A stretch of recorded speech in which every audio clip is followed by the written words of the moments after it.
Here's the Bible. Turn with me to the Old Testament book of Numbers, chapter 32.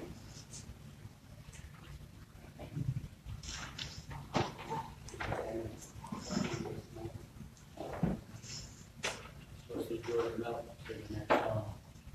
Thank you. Numbers chapter 32.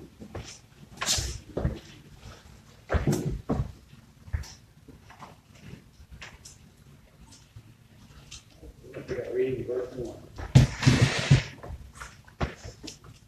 Numbers 32, beginning verse 1. Now the sons of Reuben and the sons of Gad had an exceedingly large number of livestock.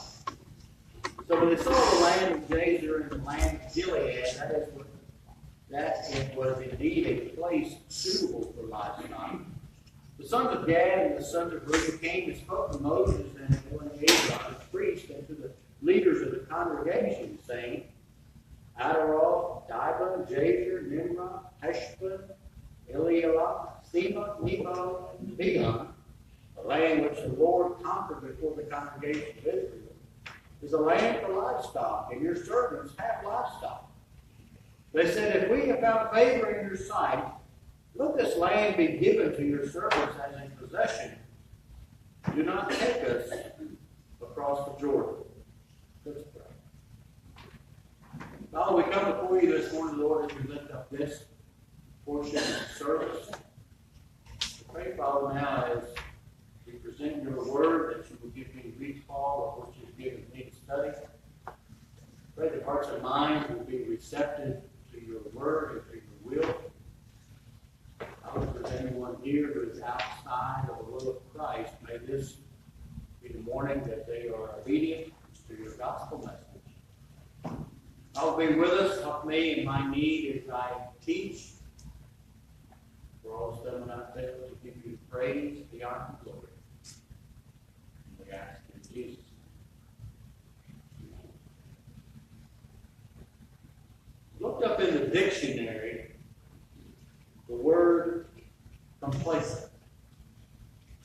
Complacent means pleased, especially with oneself or one's merits.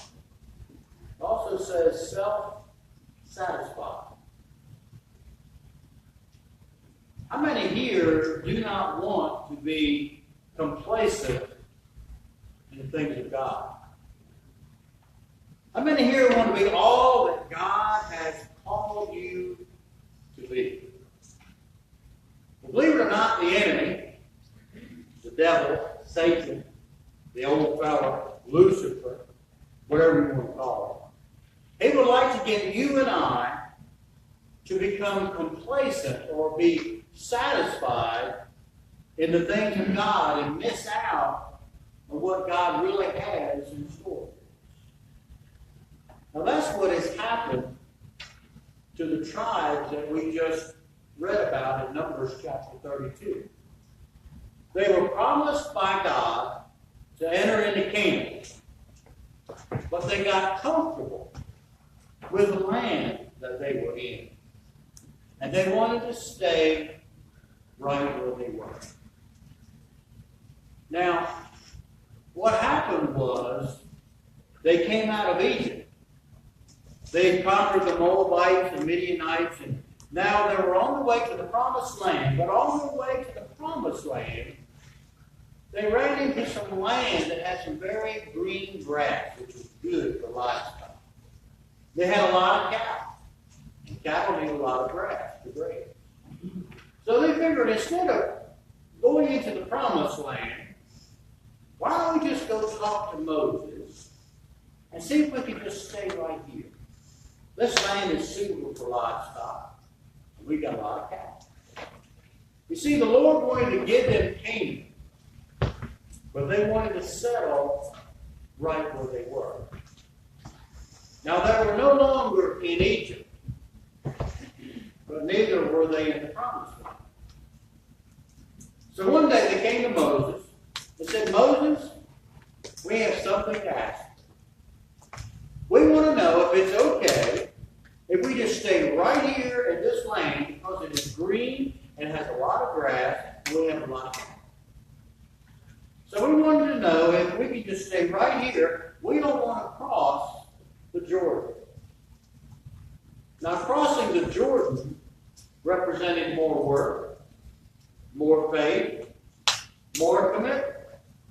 It was easier to stay right where they were instead of believing God to take them on across the Jordan. They wanted to become satisfied right where they were. And the challenge for you and I today is not to become comfortable where we are in the Lord. It's easy to become comfortable when things are going smoothly, no bumps in the road. And the challenge is, do we move forward for all that God has for us? Or do we just become satisfied and complacent outside of the promise that God wants to give us? Now, I remember several years ago, on my dad's farm where I was raised, they had a pond. And Dad had a bunch of geese, and he had a bunch of black ducks on that pond. And he would go out every day in the golf cart, and he would feed them corn. And our girls that are growing up loved to go out and take the golf cart and go feed them corn. In fact, that's the story they're sticking to it is how Abigail broke one of her arms with riding on the golf cart. And I think a big got after when that the story we heard or something like that. They're still sticking to that. I don't know. But I remember Dad talking about one night, heard a bunch of geese right where Dad was near the water, and it's a flyway, if you will, for geese and ducks and whatnot. If you hunt, you understand what I'm talking about there. But it was a moonlit night, and the geese were flying, and the ducks were on the pond, and they heard the geese hollering, honking. And the ducks got up, and they kind of almost stood on the water, flapped their wings, and just hollered and all kinds of racket, but they never left the pond. They were very complacent and satisfied. And they didn't feel that call to go as the geese were flying by. You see, temptation is always enjoyed at the price of losing the capacity to fly. You see, the enemy makes things sound good and look good. But sometimes you and I can settle for good instead of settling for great. God has called us to be the head and not the tail, and called us above and not beneath. He hasn't called us to just get by, or to be complacent, or to be satisfied. The Bible says those who know God shall be strong and do great things. And now Israel had conquered the Moabites and the Midianites, and the ideal grazing lanes on the east side of the Jordan River were laid out before them. They were looking good. And the leaders of the tribes of Reuben and Gad were content with just staying right there.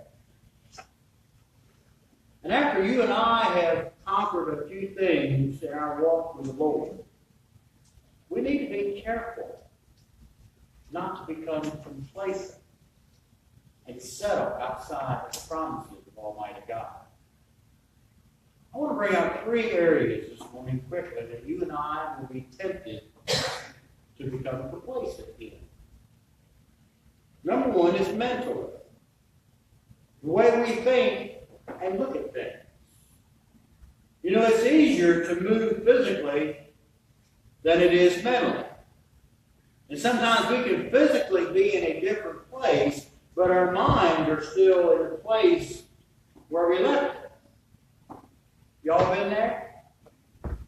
I think the hardest thing for the children of Israel was not to get out of Egypt, but it was to get Egypt out of the children of Israel. And even though we can be in a different place, sometimes we can still think like we're in Egypt. The Bible says we need to be transformed by the renewing of our mind. That's Romans chapter 12, verse 2. And it's amazing how many people that can be in the house of God but still think like They're inadequate. We think, well, I'm nothing and I can't do anything for God. Or, well, it's so small and can't be all that I can't be all that God wants me to be. We need to have a shift in our thinking. Stories talk about a man driving down the road, and another man is coming down the road towards him, and he almost hits the guy coming down the road, and he rolls his window down and he yells out, "Pig!" And the other driver coming up says, "Who are you calling pig? You're the one that almost hit me." And the next thing you know, that man that hollered at the other guy runs into the pig.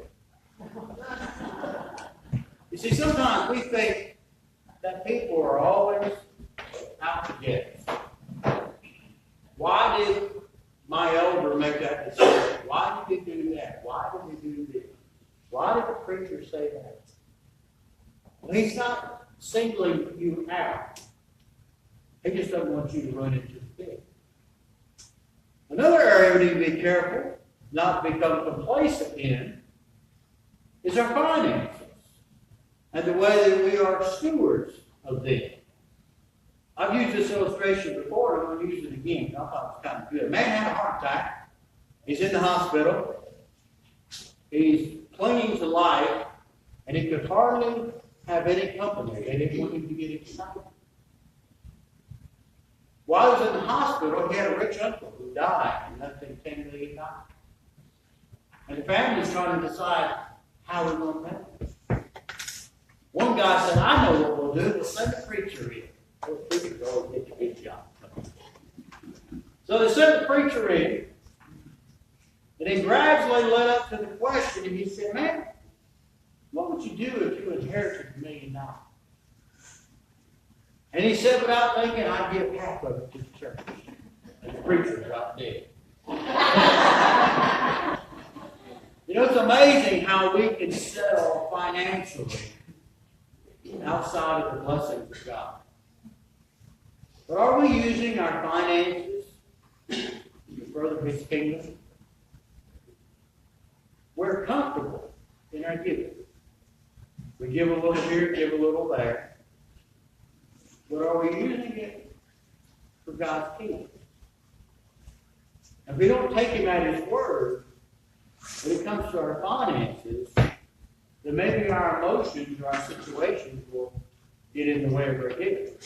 See, God is a faithful God. And the challenge for you and I is to partner with God in our giving. Let's not settle for average or barely getting by. But let's walk in the promises and the blessings that God has promised. So don't be complacent. Number 3, spiritually. I know He brought us out of the life that we were once living.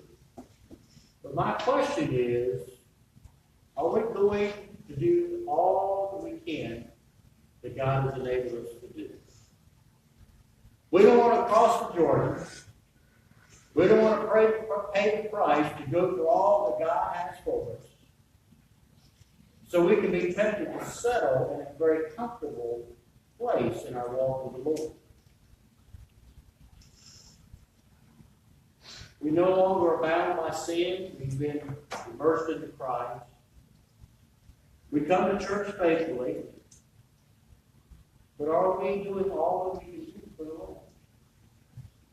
We can sound like the Reubenites and the Gadites. "Lord, you brought me out of Egypt. I'm no longer a slave to sin.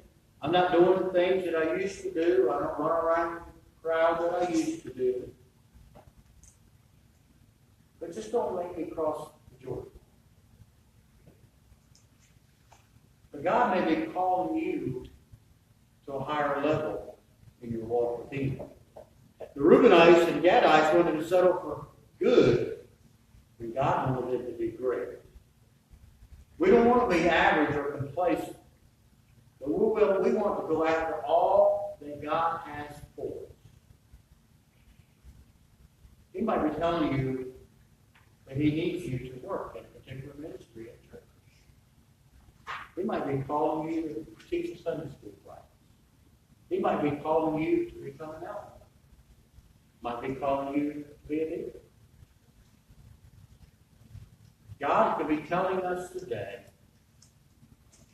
I know you're no longer in Egypt, and the life you're living now is good, but I have something far greater for you in mind.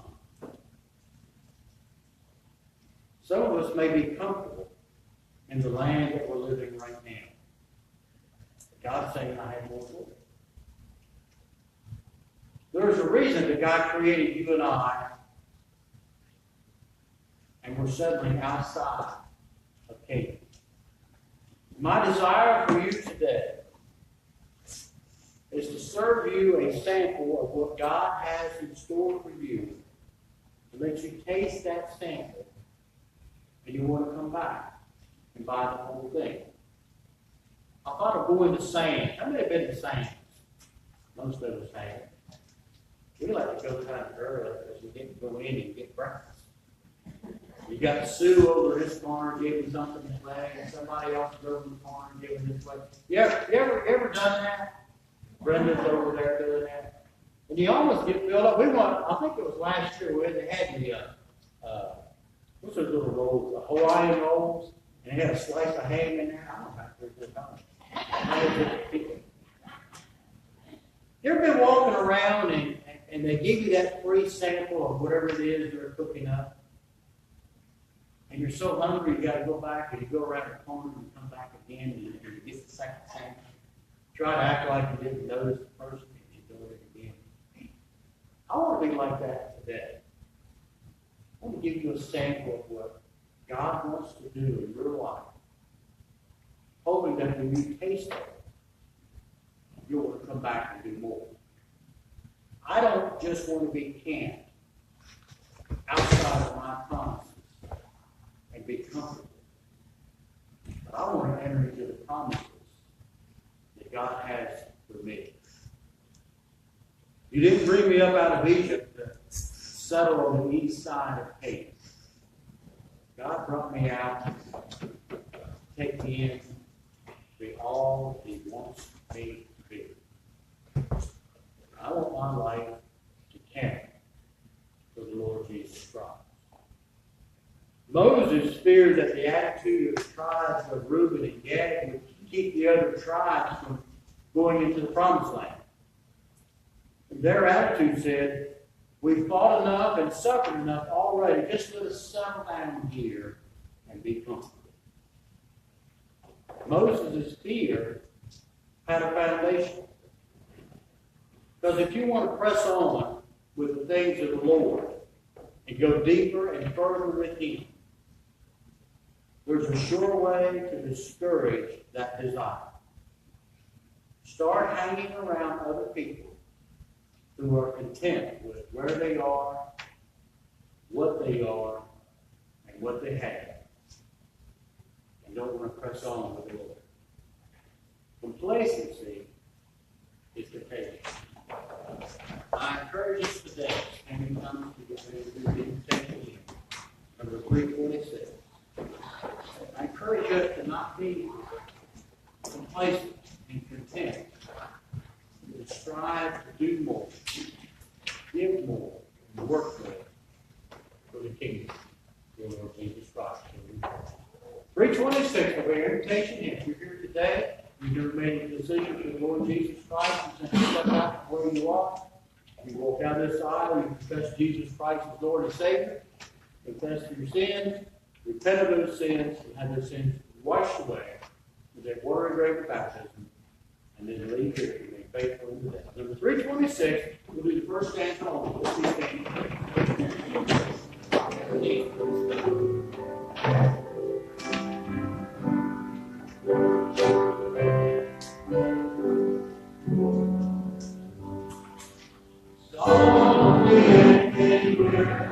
Jesus is calling, calling for you and for me. See your love world, He's waiting and watching, watching for you and for me.